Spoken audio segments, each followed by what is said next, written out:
Bonjour et bienvenue dans Grand Angle, le magazine des documentaires de NCTV. Aujourd'hui, nous vous proposons un gros coup de projecteur sur la SMSP, la société minière du Sud-Pacifique, qui fait la une et dont tout le monde parle puisque les enjeux sont énormes, notamment depuis l'inauguration de sa seconde ligne de production à Gwangyang, en Corée du Sud. Nous sommes allés pour cela dans cette localité située dans le sud de la péninsule, à environ 500 km de Séoul. Mais souvenez-vous, il y a de cela 10 ans, la création d'une usine calédonienne en Corée ressemblait à un défi impossible à relever. Et pourtant, la province Nord et la SMSP, en s'associant au géant métallurgique sud-coréen POSCO, ont fait tout pour que ce rêve se réalise. Grâce à l'opiniâtreté de tous les acteurs locaux impliqués dans ce projet, une usine pyrométallurgique voyait enfin le jour. Aujourd'hui, nous revenons en images sur cette aventure hors norme. Gwangyang, une usine calédonienne offshore, c'est tout de suite.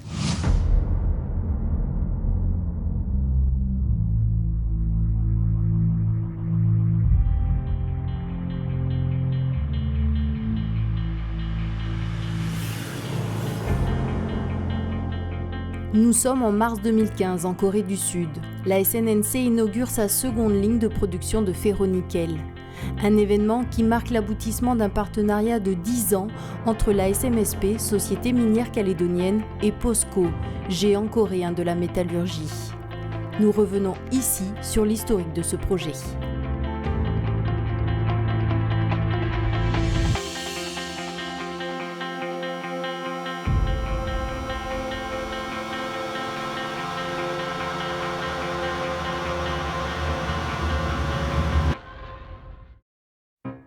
À l'origine, deux hommes, l'un représente le pouvoir politique en province Nord, l'autre dirige la SMSP. Ensemble, ils partent à l'assaut d'un géant mondial de la métallurgie, alors qu'à l'époque, la SMSP est cantonnée au seul rôle d'exportateur de minerais. Ce partenariat, c'est que je me suis rendu compte que la vente du minerai brut, l'exportation, ne nous rapporte pas grand-chose. Finalement. En fait, c'est vrai, des beaux chiffres quand vous avez le prix du nickel qui flambe. Mais malheureusement, les pertes sont aussi considérables quand le prix, l'économie est en baisse. La SMSP, qui se situe dans le peloton de tête des exportateurs mondiaux de minerais bruts, possède 4 sites d'extraction minière sur la Grande Terre en Nouvelle-Calédonie. Ces sites de Kwawa, Poya, Naketi et Wako traitent en moyenne 2 millions de tonnes de minerais par an. On trouve sur ces sites miniers du minerai garnierétique à faible teneur entre 1,6 et 2,5% destiné à la fusion qui produit le ferro-nickel. L'ensemble des centres miniers regroupe toutes les phases de l'activité minière, la prospection, l'évaluation des gisements, les sondages de pré-exploitation et l'exploitation elle-même.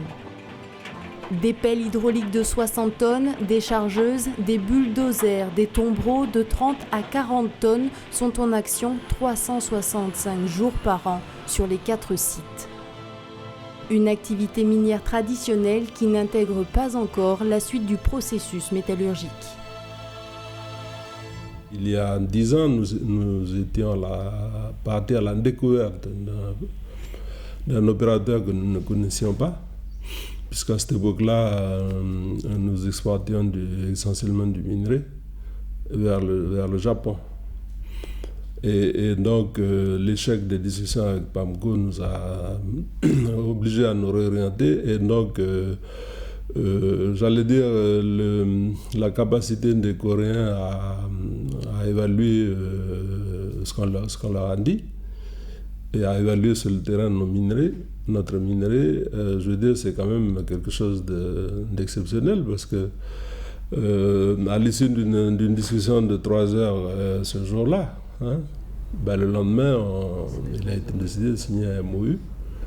Et donc pour nous, c'était valoriser notre minerai à l'extérieur et pour amener la valeur ajoutée, quelque part, C'était notre principal intérêt. Hein. Mais nous avons su très rapidement que POSCO avait aussi un intérêt assez important dans la mesure où il a besoin de ferro-nickel pour occuper son rang au niveau du marché de l'inox.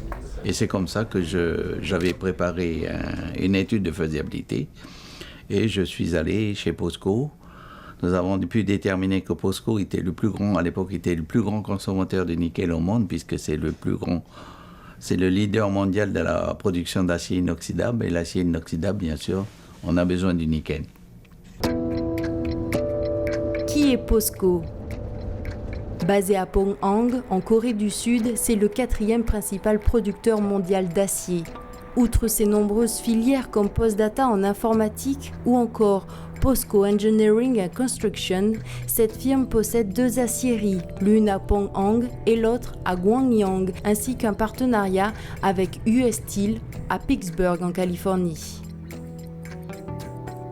Avec 30 000 employés, en 2013, elle réalise un bénéfice net annuel de près de 1 milliard de dollars US. Alors comment créer un partenariat entre 2 entreprises de taille si éloignée ? Il va falloir convaincre.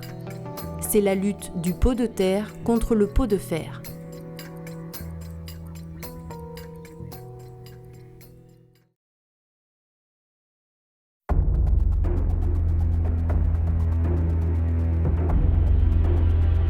L'année d'après, en 2006, la signature du MOA, c'est-à-dire en anglais c'est Memorandum of Agreement, c'est-à-dire l'accord pour c'est une déclaration d'intention dans un premier temps, et ensuite c'est toujours comme ça, et ensuite dans un deuxième temps, l'accord pour aller de l'avant, donc de faire l'étude de faisabilité, etc. etc. Et ensuite la décision de construire, hein, donc de constituer la société. Les 2 sociétés, puisqu'on a donc convenu sur notre proposition, bien entendu, ce que j'expliquais, que nous voulons rester maîtres de nos titres miniers, nous ne voulons pas les scinder. Et donc j'ai accepté le principe que la transformation se fasse chez eux et pas ici, puisqu'on avait déjà le projet KNS dans le carton, mais à la condition que nous ayons, nous, 51%. Schématiquement, on a considéré que la valeur des mines devait correspondre à la valeur de l'usine. SMSP et POSCO sont actionnaires de 2 sociétés, sans possibilité de dilution du capital. La NMC, société minière en Nouvelle-Calédonie, et la SNNC, la société métallurgique en Corée, tous 2 à hauteur de 51% pour la SMSP et de 49% pour POSCO. Il faut vous avouer que j'étais très fier d'une réussite que personne n'y croyait. C'est quelque chose que je ramène au pays, que ça n'existait pas par le passé. Et qui est un montage, on va dire, innovant, novateur, le mot qu'on veut, c'est-à-dire que ça n'existe pas nulle part dans le monde aujourd'hui, à ce qu'il paraît, mais nous on ne savait pas que ça n'existait pas, nous on voulait le faire.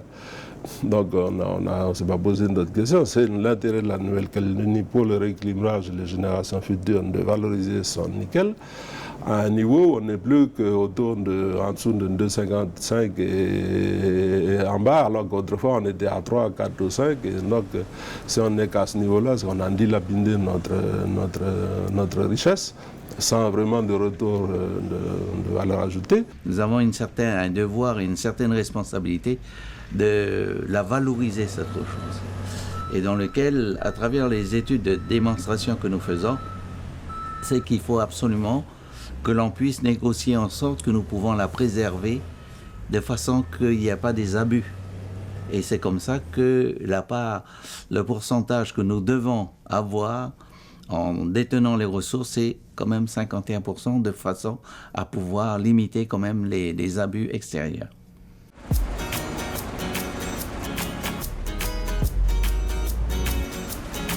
Concrètement, sur le terrain, les choses se mettent en place. La NMC est donc maintenant en charge d'approvisionner en minerais l'usine de la SNNC de Gwangyang en Corée du Sud.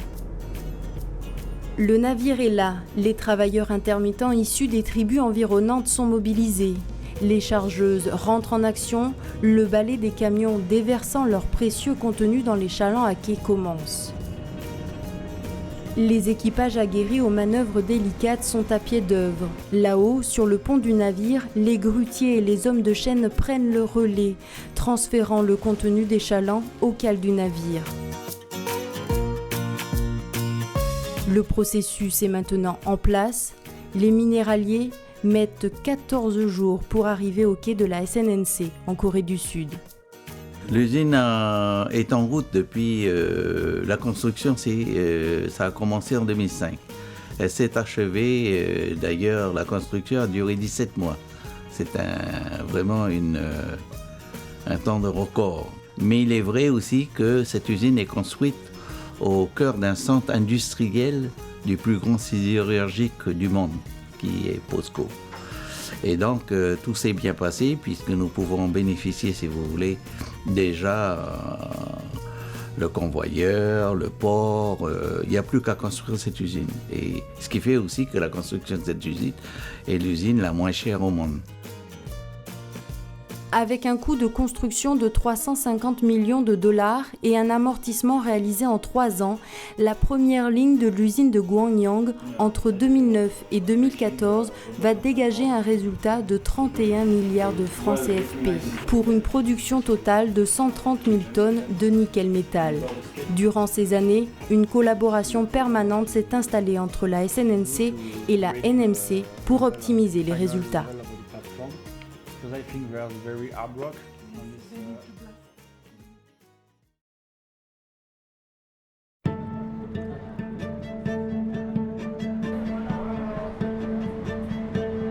En 2012, le partenariat est fonctionnel, mais il reste pour une grande partie des Calédoniens très confidentiel. Une série de visites comme celle-ci va être organisée par la SMSP et la province Nord.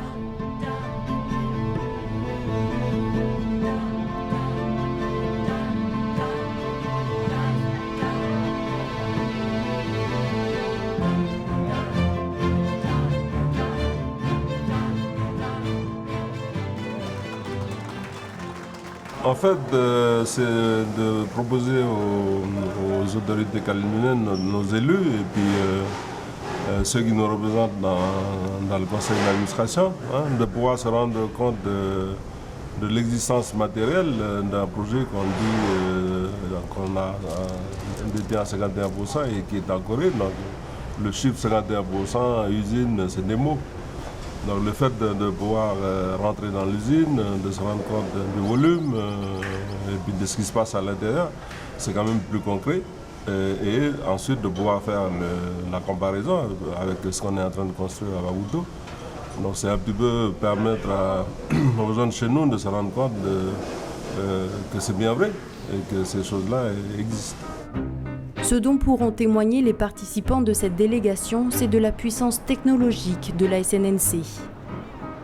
Un four aux côtes hors normes, 8 mètres de haut et 22 mètres de diamètre, une puissance maximale de 94 MW. Au cœur du processus industriel qui transforme le minerai se trouve le plus grand et le plus puissant four existant à cette date. Le métal brut ainsi produit est alors raffiné par désulfuration, aboutissant à la mise en granulés du ferronickel. Mais en 2012, c'est aussi le lancement de l'extension de l'usine calédonienne en Corée qui permettra de doubler la capacité de traitement du minerai exporté de Nouvelle-Calédonie. C'est un investissement supplémentaire de 480 millions de dollars en Corée du Sud et qui induit un investissement de 178 millions de dollars en Nouvelle-Calédonie. Cette extension, elle est très avancée aujourd'hui puisque, vous savez, en Corée, ils n'ont pas beaucoup de place. Donc, ils remblayent. C'est dans la mer qu'on le fait. Et aujourd'hui, on est sur les travaux de terrassement.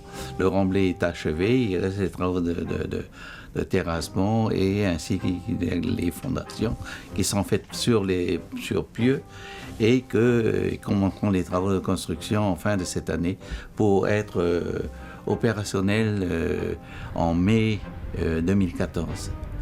지금 그 SNNC 2기 증강 Ce projet d'extension constitue un pilier stratégique très important pour assurer la compétitivité de la production d'acier inoxydable de POSCO. 매우 중요한 사업입니다.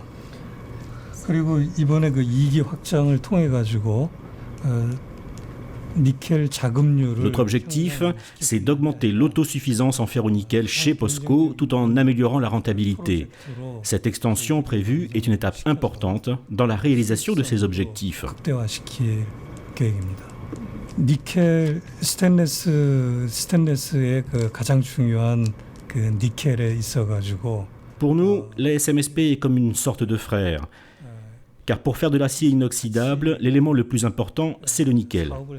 La SMSP occupe la place de fournisseur de ce nickel et nous lui faisons confiance comme nous le ferions avec un frère.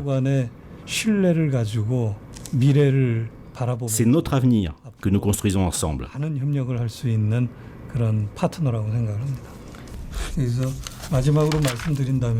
Pour conclure, je suis personnellement convaincu que, à travers notre collaboration avec la SMSP, nous pourrons d'une part réduire notre prix de revient, rendre nos productions plus compétitives et d'autre part que nous allons aussi pouvoir proposer des produits innovants. Grâce à tout cela, nous pourrons devenir leaders sur le marché de l'acier inoxydable.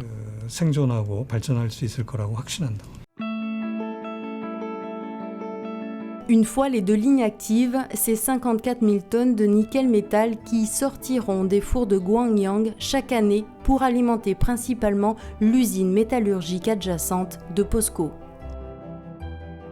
Le partenariat avec POSCO permet à la SMSP de ne plus dépendre des acheteurs intermédiaires, ni pour l'achat, ni pour la vente du minerai.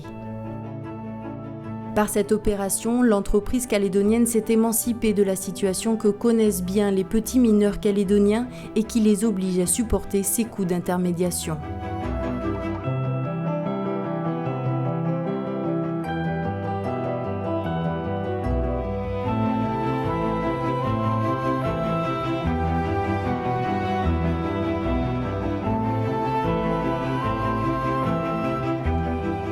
Nous sommes en mars 2015 et une délégation calédonienne est invitée à célébrer l'inauguration de la seconde ligne de production.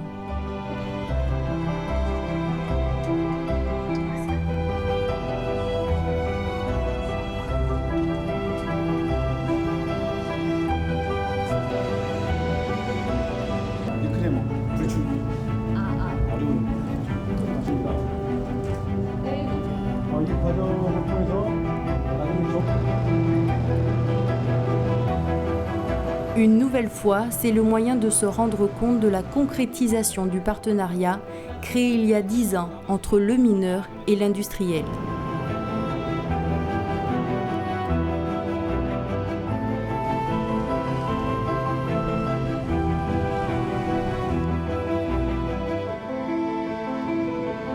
Ça fait un très grand plaisir d'être à cette inauguration avec une soixantaine de personnes. Les élus de la province Nord pour la plupart et puis nos invités.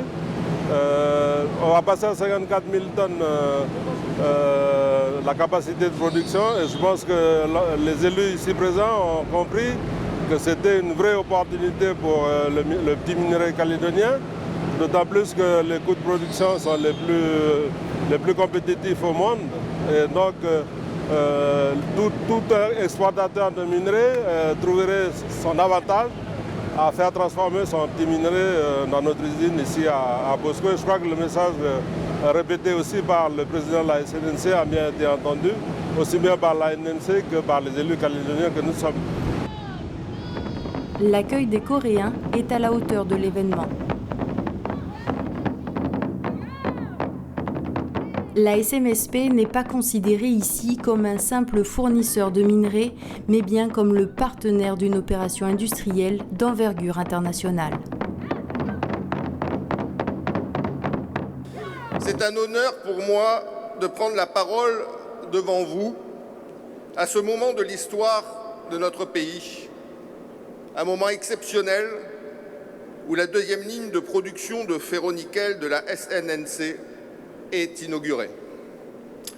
Qui eût cru, il y a 10 ans de cela, qu'une usine calédonienne de 54 000 tonnes de production verrait le jour en terre étrangère? Qui eût cru que nous puissions valoriser un jour d'une telle manière, et de quelle manière, les petits minerais de notre pays?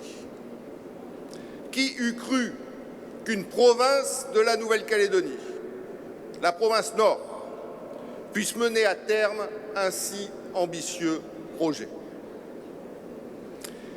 Et si aujourd'hui nous vivons ensemble, de manière concrète, réelle, cet événement, si nous sommes rassemblés ici pour partager ce moment d'histoire et d'émotion, c'est avant tout le résultat d'une rencontre, d'une vraie rencontre, d'une grande rencontre. La rencontre d'une volonté politique, d'abord, celle de la province Nord, d'engager la Nouvelle-Calédonie sur une voie, celle de la souveraineté économique. C'est cette exceptionnelle rencontre de volonté et de talent qui nous permet aujourd'hui de ressentir, disons-le, une immense fierté pour notre pays. Un petit pas supplémentaire vient d'être accompli par la Corée sur la voie de son développement économique. Un grand pas a été accompli aujourd'hui encore, après celui de l'usine du Nord, pour notre pays. En moins de 10 ans, 2006-2015, le partenariat entre le géant industriel coréen POSCO et la société minière calédonienne SMSP a permis de créer 2 lignes de production, la deuxième que nous inaugurons aujourd'hui, qui dans un futur proche produiront autant de ferro-nickel que l'usine de la SLN et bien plus que les 2 nouvelles usines du Nord et du Sud produisent aujourd'hui, alors que ces projets sont pourtant portés depuis de nombreuses années.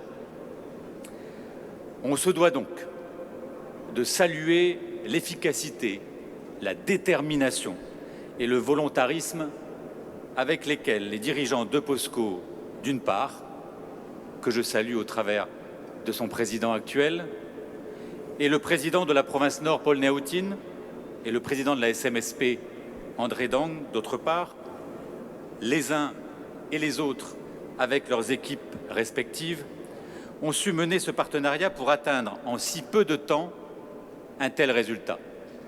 Votre partenariat a mis en œuvre une nouvelle option inédite et originale, la valorisation de notre minerai de nickel dans une usine métallurgique délocalisée dans le cadre d'un partenariat 51-49% d'un mineur calédonien et d'un métallurgiste étranger. Cette troisième option fait débat en Nouvelle-Calédonie et suscite, comme toute innovation, de farouches soutiens et de sceptiques opposants.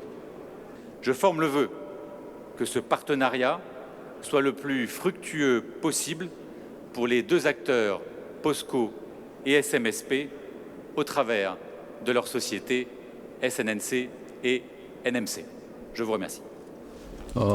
전 세계 니켈 소유량이 한 190만 톤 정도 됩니다. 그래서 이제 뭐 내년 되면 한 200만 톤을 이제 넘어가게 될 텐데 그 중에서 Au niveau mondial, la consommation moyenne annuelle du nickel représente 1,9 million de tonnes et cette année, elle va dépasser les 2 millions de tonnes. 페로니켈을 사용하고 있는데요. En fait, 65% de cette consommation est utilisée dans la production de l'acier inoxydable. Chez POSCO, nous utilisons surtout le ferro-nickel et nous prévoyons une augmentation de sa consommation de 3% par an.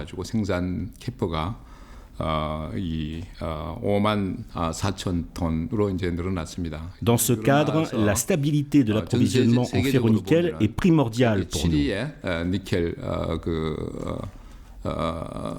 위치를 공급사로서의 위치를 이제 차지하게 됐습니다. Avec l'extension que représente cette deuxième ligne de production, nous allons avoir une capacité portée à 54 000 tonnes, ce qui va nous placer au 7e rang mondial des producteurs.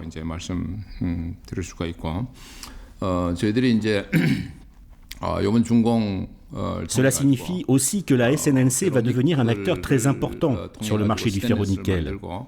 Avec cette extension où nous traitons le minerai de nickel, nous avons ainsi tout le processus industriel du traitement du nickel. C'est une véritable intégration verticale au sein du groupe.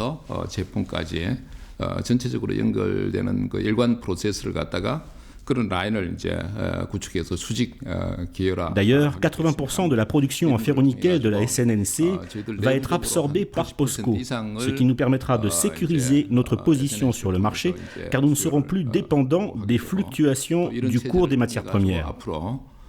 시장에서의 어떤 그 안정성, 가격이 변한다든가 이랬을 적에 안정적으로 가격에 공급받을 수 있고. Cette démarche nous assure un approvisionnement stable des matières premières. 안정적으로 공급을 받는 그런 그 혜택을 누리게 되었다고 말씀드릴 수가 있겠습니다. 저는 110점을 주고 싶습니다. 왜냐하면 Si je devais mettre une note concernant le bilan de notre collaboration, je mettrais 110 points sur 100. 합작에 관계를 해왔는데 J'ai travaillé dès l'origine du projet et depuis le départ, les relations entre la SMSP et POSCO étaient établies sur la base d'une confiance mutuelle. 아주 좋은 관계를 유지를 해왔습니다. 특히 이 두 나라가 Nous avons deux pays qui ont des différences de culture, de façon de travailler. Mais malgré tout ça, nous avons pu bâtir des relations basées sur la confiance. 앞으로도 이런 그 신뢰를 바탕으로 Ce qui ouvre de bonnes perspectives pour l'avenir. Un avenir de développement offshore pour l'économie calédonienne. Pour autant, l'activité sidérurgique se situe bien en Corée du Sud, ce qui, dans le cadre de la mondialisation actuelle, pourrait s'apparenter à une délocalisation. Moi, je n'utiliserai pas le mot délocalisation parce que on a fait un investissement à l'étranger sans rien... Pour traiter du minerai que de toute façon on ne pouvait pas transformer ici.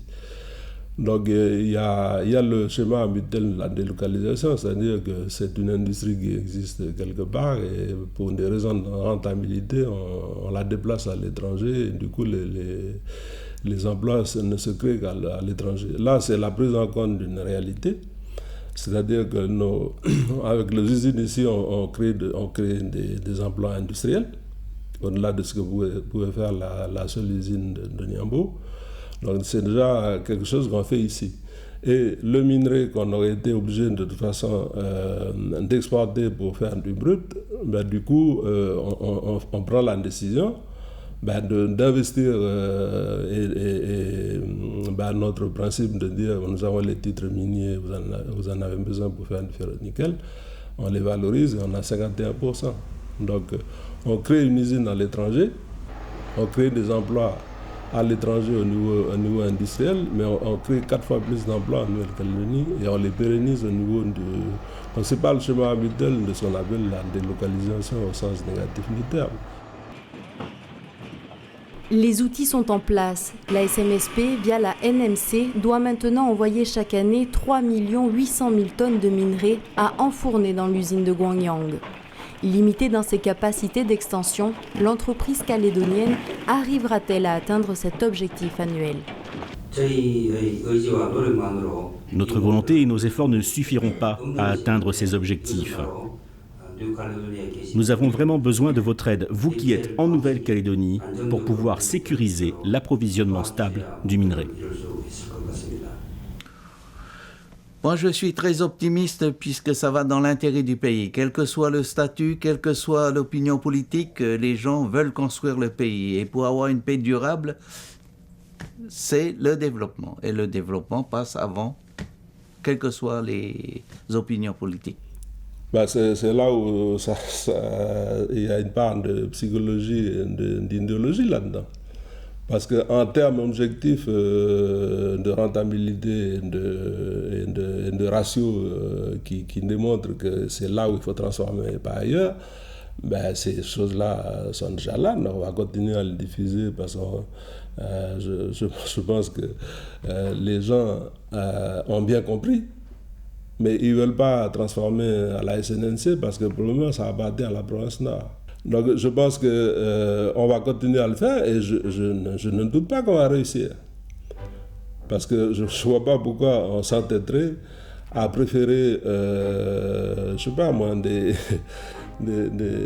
voies de valeur, des voies d'écoulement du produit calédonien qui rapportent moins en emploi et en revenus, bien entendu, en valeur ajoutée, que ce qui est fait par les Calédoniens eux-mêmes. Mais peut-être qu'il faut un temps pour qu'ils se convainquent que c'est bien ce qu'on est en train de réussir.